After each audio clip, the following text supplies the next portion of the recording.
Well, I was actually working on finding a quiet, not so sunny area so I can give everybody the update on what has happened the past 2 weeks. I believe it's been 2 weeks since I've vlogged. I'm not going to show you any of this. This is amazing. This horse went everywhere. It's actually kind of pointless because it's just imagine a horse track and horse crap everywhere. But the other day I get off of work and the neighbor's fence had broken. A couple of his horses got out. What's funny is I sent the wife to the feed store and she had bought me a new rope. And so I actually got to give it a test drive. And but yeah, man, that thing went everywhere through here. Actually, I'm going to show you this part, man. Something had spooked the hell out of this horse. Alright, so that's a slide mark there. Here goes another slide mark here.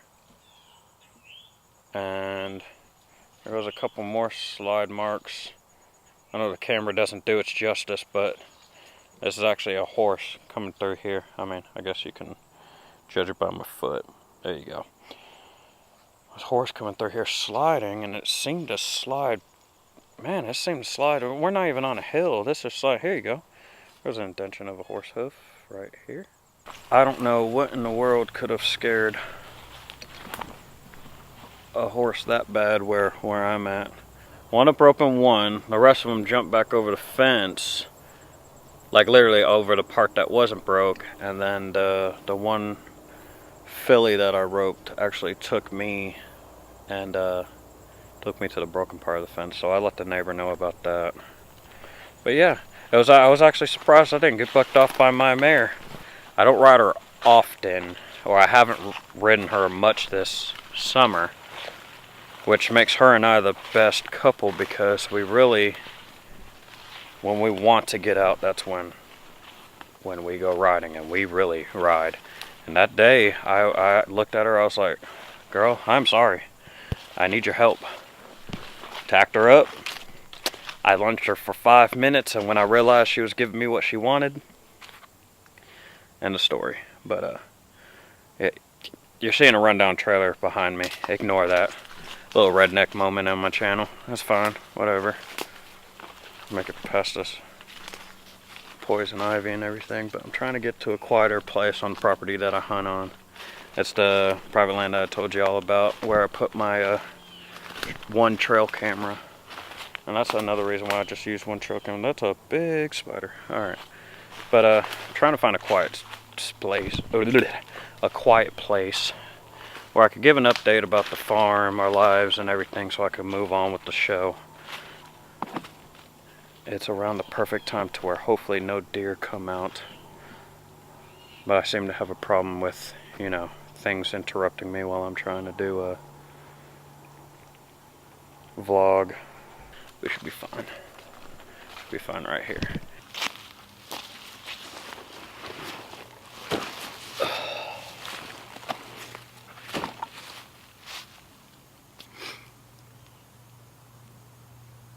It's amazing how the woods can just immediately take away everything. And wow, look, in the middle of the woods, I got a freaking helicopter flying above me right now. Never fails.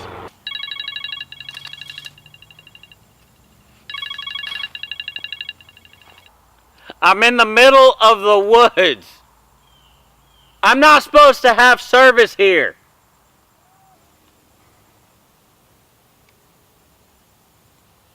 Yeah, and right about there is when I realized that I have definitely went away from my path of exactly what this channel was all about.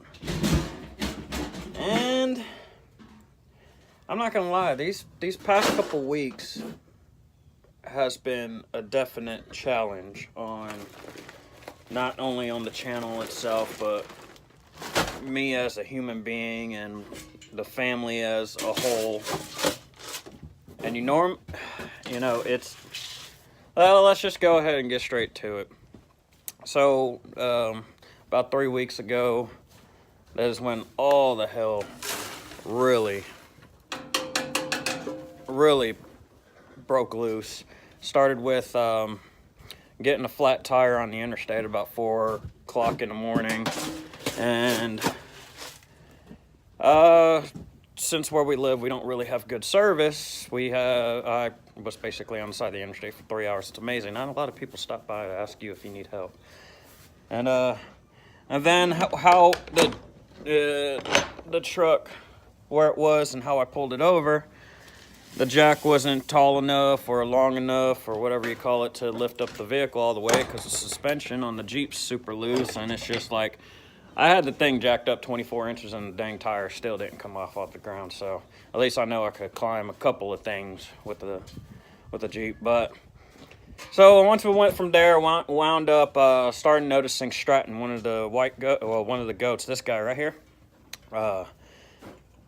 He wound up with a bacterial infection that took him pretty quick. I mean, like literally overnight, lost a lot of weight. And I wound up having to put him down, which was the first I've ever had to do in my entire life. I mean, I hunt, fish, all that. I've worked on farms. I've helped to harvest other people's animals. But when you have something that you raise yourself personally, and especially since Stratton was not there for food, he was there for work and there for being a part of the family, something that Chelsea's always wanted. You know, it was really hard. It hit me a little bit harder than what I expected. But the other two goats, they're doing fine. But in that same week, day by day, every single day there was something. We lost a member of the family. Basically was pretty dear to most of the family members that I know, close to their hearts. And the next day found out that a family friend's wife had passed away. She was diagnosed with cancer. And within those couple days of losing those members, I get a call from my mom. My sister's always had a heart condition, and little stress levels went up, and they, you know, she's fine, but they really keeping an eye on it now. And then there was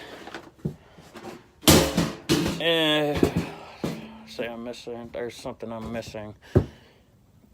Getting a bunch of overtime, which I'm very blessed about too, but it was just everything back to back. I'm a very positive person, and with how everything was hitting back to back, I basically just turned off the camera, and I edited 4 videos, and I normally edit them videos the night before on my way to work, where I get more service. I upload them on the way to work and then go ahead and blah, blah, blah. And literally on the way to work, I would sit there and listen to the videos, and I could hear in my voice. And then when I get to work, I'd watch the video, and I could see in my eyes that I was stressed out. I wasn't how, you know, this channel was started or was meant to be and everything. I was spending too much time worrying about noises in the background or trash in the background or anything. It wasn't, you know, the whole point of this channel was to show everybody and follow us on our life and see how hectic or how blessed or the hell we go through and everything. It was supposed to be that way. And that week of just everything popping out, it started making me think a little bit more exactly of where I was, because I was spending more time on the videos and not enough time with my family. And so I stopped literally. And then I slowly gained the confidence back up of exactly what the channel was. And you guys, you got to understand, I was not a big social media kind of guy. I wasn't into Instagram or any of that. I literally was just a normal guy that just wanted to be left alone, and people wanted to see what we were doing because they were so interested in our life and everything. A couple days later, after gaining confidence and I started making the videos and editing the videos, the water heater breaks. And it was, of course, around the time where you're like, okay, what do? You pay mortgage or do you get a water heater? Well, luckily we were blessed with a couple of friends. One was working a construction site. They got rid of water heaters that were perfectly good, so we got one of those. And so we could use it temporarily for 2 years. I know they told me that they're like temporarily for 2 years. I was like, okay. And then my neighbor, whose wife had passed away, to clear his mind, he came over and hooked it up. I mean, it's things that, like, I was getting lost in trying to impress without realizing that I wasn't really impressing. I was doing more worrying about what people thought and seeing in the background and everything, instead of actually focusing on showing people out there that are just like me, just like Chelsea, just like our family, that you don't have to be embarrassed about anything. Now, don't get me wrong. We farm, we hunt, we fish. You know, I work a full-time job. Chelsea's been working on her photography a little bit more. I've been working on my photography a little bit more. And then I've been landing jobs on with cinematography. And so everything was working out. Is working out as more than what we expected. But yet I was kind of blind to it, which kind of surprised me, because I'm normally not one to be blinded by something that's obvious that was a positive, you know, in my way. And I basically just, I'm doing away with 40s Friday, and just for the simple fact that it was taking too much time out of my hands to come up. I'm not how-to kind of guy. I'm kind of like a Casey Neistat. I just record throughout my day, and I talk about life problems or inspirational thoughts or whatever, or, you know, stuff like that. And I was getting into the line where I was worrying about how the things were edited and how the music was. I was spending countless hours looking up music, countless hours looking up different cinematic styles, I guess, for the vlog, and it sucked. It was very stressful, and I don't normally stress out. And, well, guys, look, I'm back. You're going to see me be me. You're going to see me be normal. I might have words that I have to bleep out. You might see a beer in my video, like today. Let's all remember, guys, this video is mainly just also a reminder. Don't go out there and worry about impressing.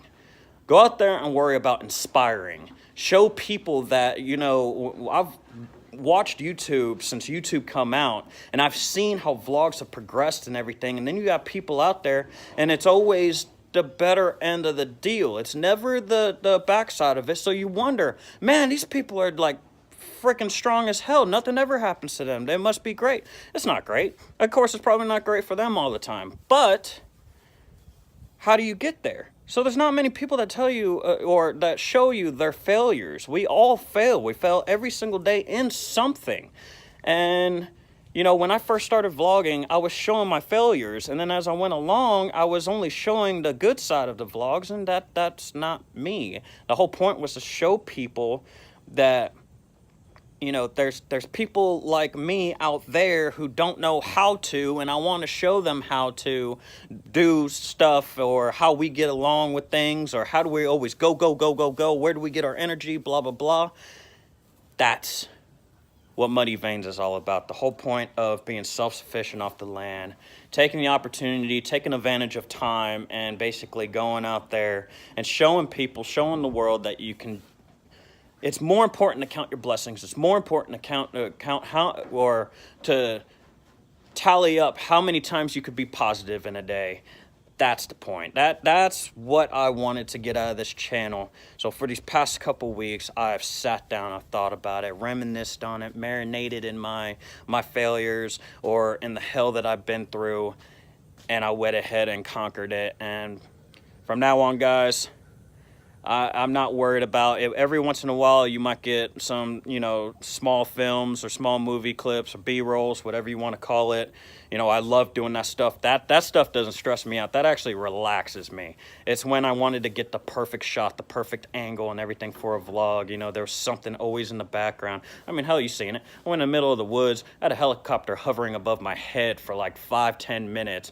The wife calls in the middle of the area where I'm not supposed to have service. Of course, she didn't know. There's nothing against her. It's just amazing how things popped up. And then our most recent hell that broke loose was I was supposed to work 12 hours one day. And Chelsea calls me up and was like, hey, I'm hearing some weird noises coming out of the diesel. And Chelsea's one of those, like, man out there, if you got a woman who cares about listening to the vehicles that they drive and taking care of them, whoo, you got a good one. But she called me like 3 different times. I'm like, it's fine, baby, it's fine. And then the third time, she called me twice, but the third time she calls me and goes, well, I'm on the side of the road. I'm like, why? She's like, I lost all power and power steering. I knew immediately what it was. The belt broke. Well, and I couldn't work the 12 hours that day. I had to go ahead and leave work early because where she broke down, or when she broke down, it was the peak heat of the day, so it was like 100 degrees outside. Is this your water, girl? It is your water. Over here talking to the camera, not paying attention. But it was a peak heat of the day. And, sorry, switching hands here. And she luckily broke down a block from where she was actually on her way to take Sky to gymnastics. And so they just walked the rest of the way. But it was that right there, I tell you what, replacing a belt on the side of the, well, actually we weren't on the side of the road, we were in a gravel parking lot. So I'm sweating. I got gravel caked on the back of my shirt. She's got gravel caked on the back of her pants. And we're over here trying to figure out a way to put the belt on the diesel. Put it on, realized it was too loose, meaning I made a wrong turn. I ended up having to take it off completely, and then finally got it. But, you know, that was hell right there.